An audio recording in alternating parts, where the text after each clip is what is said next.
këto vëndet ishte Republikat e ishte Bashkimit Sovjetik, vëndet Baltike, them, kanë gjitha prezencë ruse 20, 30, 50% i trajtojnë shumë keq.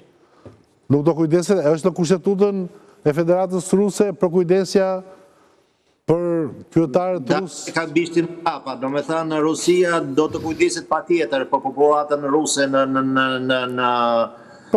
vendet Baltike, mirë po të ashti situata është që Rusia po mundohet të sistemoj në radhë të parë Ukrajinën dhe në qoftë se retorika e vendeve Baltike të vazhdoj për shembull ose do të kapin tankerat që shkojnë në drejtim të Peterburgut që furnizohen ngarkohen me naftë në Peterburg. Dhe biles Rusia dhe tashti ka marrë masa duke patrulluar anijet që futen në portin e Shën Peterburgut për të eliminuar incidentet të mundshme që organizuan për shembull qeveria e Estonisë pak kohë më parë me një tanker që i kishin ndaluar.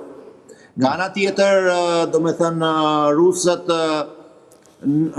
deklarojnë që të paktën që ata nuk janë për acarimin e situatës me vendet Baltike, mirë po në qoftë se vendet Baltike dhe NATO nëpërmjet tyre deklaron që për shembull deti Baltik është një det i brendshëm i NATO-s, atëherë Rusia do të marrë masa që kjo gjë të zhbëhet. Prandaj cilat janë këto masa? Misha, cilat janë këto masa? Liçeni i NATO-s. Masat janë është deklaruar thotë Gjurgjina, liçeni i NATO-s. As det jo liçen. Liçeni i NATO-s quhet në paktën Po, e tërë. prandaj Rusia do të marrë masa për ta zhbërë këtë liçen për ta kthyer në det. Si është kjo? Në det të hapur, se të ka mbyllur Po i NATO.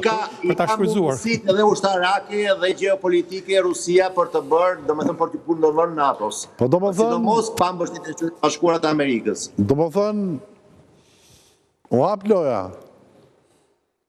Nuk është hapur, por mos u gricni, kjo është domethënë ajo Mos u sinjali gricni. që i Rusia. Ky është mesazhi, je shumë i saktë. Andaj të dua shumë.